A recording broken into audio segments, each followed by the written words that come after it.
हम बैठे हैं अपने खेतों में और मैं एक चीज़ सोच रहा था कि जो हमारे यहाँ के संत महात्मा हैं, हम लोग उनके ऊपर गलत शंका कर देते हैं कि इन्होंने लूटने खाने का धंधा बना रखा है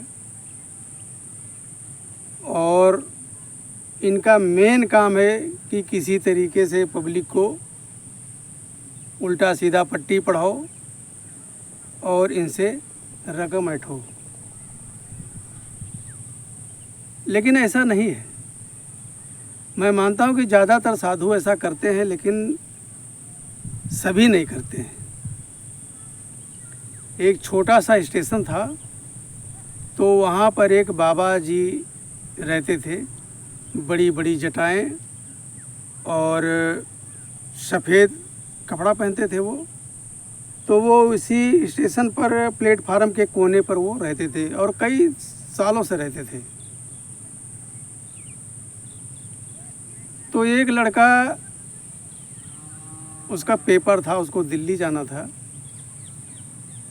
तो वो गाड़ी जो है 3.5 घंटा लेट हो गई। तो वो प्लेटफार्म पर टहलते टहलते उदास मन से टहल रहा था कि बताओ मेरा पेपर भी छूट जाएगा और जो मैंने इतनी मेहनत से तैयारी की वो तैयारी सब धरी धरी रह जाएगी। तो उसकी निगाह जब बाबा पर पड़ी तो बाबा के करीब पहुंच गया था। बाबा ने कहा कि बच्चा क्या बात, क्यों परेशान हो? उस लड़के ने झल्ला करके बोला कि तुम परेशानी पहले अपना देखो, हमारा बाद में देखना। बाबा बोलने लगे कि बेटा आप परेशान हो, आपकी परेशानी दूर होगी और आप भगवान को याद करो। उसने बोला कि भगवान को क्या याद करें, सुबह हमारा पेपर है, अब 3 घंटे गाड़ी लेट हो गई है, अब कैसे हम सुबह पहुंच पाएंगे, कैसे हम पेपर देंगे, कैसे क्या करेंगे? बाबा ने कहा भगवान पर भरोसा रखो, सब ठीक हो जाएगा। गाड़ी तो 3 घंटा लेट थी। वो लड़का, सुबह 10 बजे का पेपर था, लेकिन वो लड़का वहाँ पर पहुँचा 12:30 बजे। जब 12:30 बजे परीक्षा केंद्र पर वो पहुँचा, बहुत मायूस था। उसकी आंखें डबडबाई हुई थी कि बताओ हमारे पिताजी ने इतना पैसा पढ़ाई में लगाया, अब कुछ बनने का चांस आया तो यही कहते हैं कि जो बिगड़ना होता है वो बिगड़ ही जाता है, कितना मर्जी कोशिश कर लो। तो जब वहाँ गेट पर पहुँचा तो गेटमैन से बोला कि पेपर चल रहा है। तो गेटमैन ने बोला कि भैया पेपर क्या, पेपर वो आज की तारीख कैंसिल हो गई है। जो पेपर आज होना था वो अब पेपर कल होगा।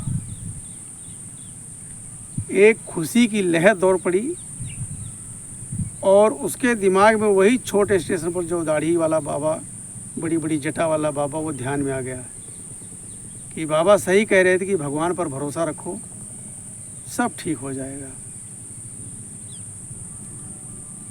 वो वहीं एक ढाबे पर रुक जाता है और सुबह पेपर होता है और शाम को ही रिजल्ट मिलना होता है। तो उसने तैयारी पूरी कर ही रखी थी, तो उसने जो है विधिवत पेपर दिया और भगवान का धन्यवाद दिया कि प्रभु आप कुछ भी कर सकते हो, कुछ भी कर सकते हो, आपके हाथ में सब कुछ है। मैं तो निराश हो गया था कि बताओ मैं लेट हो गया और पेपर मेरा कैसा होगा और घर वालों का पैसा भी इतना सारा बर्बाद हो जाएगा, लेकिन हे प्रभु आपने सब बचा दिया। वो लड़का पेपर देता है और वहीं पर रिजल्ट का इंतज़ार करता है। जब शाम को रिजल्ट डिक्लेयर होता है तो वो लड़का फर्स्ट डिवीज़न पास।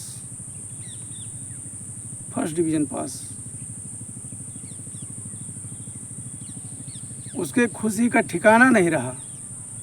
वो बार बार बाबा को धन्यवाद देता रहा कि वाह बाबा, आपने मुझे सही राह दिखाई, नहीं मेरा तो वहीं रो रो कर बुरा हाल हो जाता, क्योंकि गाड़ी इतनी लेट थी, मैं समय से पहुंच नहीं पाता।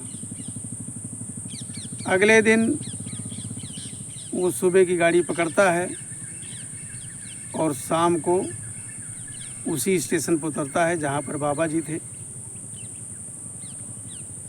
मिठाई का डिब्बा लेकर के जाता है, बाबा को देता है और चरणों में गिर पड़ता है कि बाबा जी, आपने हमारा सारा काम बना दिया। बाबा ने कहा, हम कौन होते हैं बनाने वाले, बनाने वाला ऊपर बैठा हुआ है, उसी ने सारा काम बना दिया। सच्चे दिल से याद करोगे तो ऊपर वाला मदद कर देता है, वो मदद के लिए बैठा है। लेकिन लोग अपने गलतियों से अपना काम बिगाड़ लेते हैं और दोष ऊपर वाले को देते हैं, और यहाँ तक कि कुछ लोग ऊपर वाले को गाली भी देते हैं। अगर कोई चीज़ बन गया तो मैंने बनाया, और बिगड़ गया तो भगवान ने बिगाड़ा। भगवान बिगाड़ने के लिए नहीं है, भगवान बनाने के लिए है। भगवान बनाते हैं, बिगाड़ना काम भगवान का नहीं है। आपका पैसा नहीं लगना, कुछ भी नहीं लगना है, सिर्फ सच्चे दिल से उसको याद करो। वो जो बिगड़ा हुआ काम है उसको भी बनाने में सक्षम है। वो राई को पर्वत करे, पर्वत राई माँ है। वो चाहे जो छोटी सी राई को पहाड़ बना सकता है, और पहाड़ को चाहे तो छोटी सी राई बना सकता है। ये क्षमता केवल ऊपर बैठी जो सत्ता है, जिसको हम परमात्मा बोलते हैं, प्रकृति बोलते हैं, भगवान बोलते हैं, उसके अंदर। लेकिन हम इंसानों की ये फितरत है कि हमको अपने ऊपर ज़्यादा विश्वास होता है। कोई काम बन गया, मैंने किया। बीमारी हो जाएगी, तबीयत खराब हो जाएगी, ऊपर वाले को याद नहीं करेंगे, पहले सीधा चल डॉक्टर के यहाँ। डॉक्टर के यहाँ पहुँचेंगे, दुनिया भर का पैसा फूकेंगे, डॉक्टर बता देगा कि भैया अब जो है कोई चारा नहीं है, इनको घर ले जाओ और जितनी सेवा कर सकते हो उतनी सेवा करो, अब इनका कोई इलाज नहीं हो सकता है। तब लास्ट में ऊपर वाला याद आता है। मैंने यहाँ तक का देखा है कि जिनको डॉक्टरों ने जवाब दे दिया है कि अब इनका कुछ नहीं होगा, वो आज भी चल फिर रहे हैं और अपना घर बार खेती बाड़ी का सारा काम कर रहे हैं। जिनको डॉक्टरों ने बोला कि ये बिल्कुल बेकार हो गए हैं, अब कुछ नहीं होना है, हाथ खड़े कर दिए डॉक्टरों ने, लेकिन उसके अंदर वो पावर है, वो कुछ भी कर सकता है। तो हमें हर पल ईश्वर को स्मरण करना चाहिए, और कोई भी काम शुरू करो ऊपर वाले का नाम लेकर के शुरू करो, तो बिगड़ा हुआ काम भी परमात्मा बना देता है। ये उसके अंदर पावर है। मैं बताता हूँ कि हमारे छोटे से गांव की बात मैं बता रहा हूँ कि एक माता जी की तबीयत बहुत ज़्यादा ख़राब हो गई, बहुत ज़्यादा ख़राब हो गई। उसको ले जा कर के लखनऊ में मेडिकल में एडमिट करा दिया, और पैसे वाले पार्टी थे, तो उन्होंने माता जी को लखनऊ में मेडिकल कॉलेज में एडमिट करा दिया, और वहाँ 22 दिन वो भर्ती रही। 23वें दिन उनका कागज़ पर्चा बना करके वो सब डिक्लेयर कर दिया कि ये माता जी एक्सपायर हो गई, इनको आप ले जाइए। तो पूरा कागज़ पत्र जब सारा बन गया, तो उसके बाद में डेड बॉडी को एम्बुलेंस में लिया। तो सोचा कि गांव ले जाने से क्या फ़ायदा है, इसको सीधा हम यहाँ से अयोध्या निकलते हैं और वहीं सरयू के नदी के किनारे दाह संस्कार करेंगे।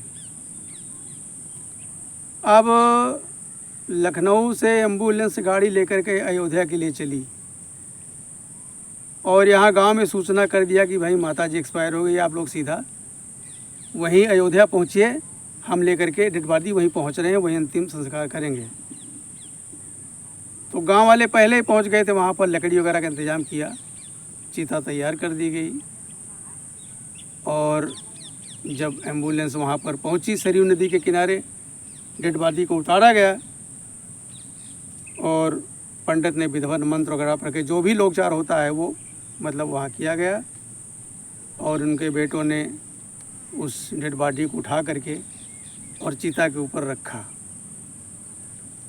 चिता के ऊपर रख करके ऊपर से भी लक्कड़ रख दिया। और वो आग लेकर के चारों तरफ घूमने लगे। घूमते घूमते वो जब सर के पास आग लगाने वाले थे, ऊपर से एक लक्कड़ जो है गिर गई, लुढ़क गई तो देखा वो माता जी का शरीर हिल रहा था।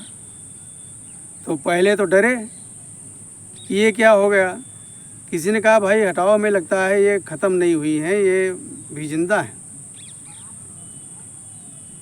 सारी लकड़ी हटाई गई और माता जी को निकाला गया।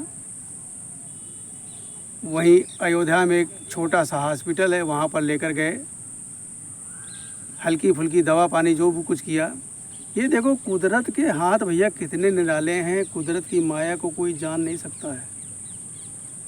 कितने लंबे हाथ परमात्मा के हैं, कोई नहीं जान सकता है। वो माता जी ठीक होकर के अयोध्या से गांव में आई और आज भी अपने पोते को गोदी में लेकर कभी इस घर में कभी उस घर में टहलती हैं। सोचो, मतलब कहते हैं विज्ञान, मतलब कुदरत क्या कि विज्ञान भी फेल हो गया। सोचो, मेडिकल कॉलेज कितने बड़े बड़े डॉक्टर, कोई छोटे मोटे डॉक्टर वहाँ नहीं होते मेडिकल कॉलेज में, एक से एक पढ़े लिखे डॉक्टर होते हैं। उन्होंने मृत घोषित कर दिया। और सोचो वहाँ कपड़े में बॉडी लपेटी गई और वहाँ से एम्बुलेंस में रखी गई। और लखनऊ से और अयोध्या ये मान कर चलो कम से कम 300-350 किलोमीटर की दूरी है। इतनी दूर तक एम्बुलेंस लेकर के आई और यहाँ ऊपर वाले ने ऐसा चमत्कार कर दिया कि मैं बताता हूँ। कभी कभी मैं मिलता हूँ, मैं बोलता हूँ माता जी तुम्हारा पुनर्जन्म हुआ है, तुम तो एक बार मर गई थी, तुम्हारा पुनर्जन्म हुआ है।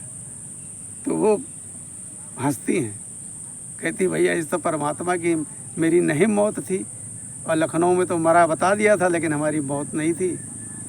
तो भैया हम तो अयोध्या हमको लेकर के गए तो वहाँ भगवान राम ने मुझे बचा दिया। तो ये होता है, परमात्मा के ऊपर विश्वास करो। दुनिया में देखो हम किसी को भी क्यों ना अपना सगा माने, क्यों ना कितना अहमियत दें, लेकिन यकीन मानिए अगर आपका कोई सगा है तो वो है परमात्मा। आप उसी से प्रीत करो, सच्ची प्रीत उसी से करो। परिवार से भी प्रीत करो, लेकिन जो दिली लगाव है वो परमात्मा से रखो, क्योंकि वो डूबते हुए को बचा लेता है। ये जो यहाँ हम अपना व्यवहार करते हैं, व्यवहार निभाते हैं, ये तुम्हारे सुख सुविधाओं पर निर्भर है। अगर आप सुखी हैं तो आपके साथ अच्छा व्यवहार करने वाले मिल जाएंगे, लेकिन अगर आप कष्ट में हैं, तकलीफ़ में हैं, खाने पीने की तंगी है, तो लोग यही सोचेंगे कि इससे पीछा छूट जाए तो अच्छा है, खाम खाए मेरे गले पड़ जाएगा। तो यहाँ के व्यवहार पर ना विश्वास करके सीधा परमात्मा से व्यवहार करो। नमस्कार।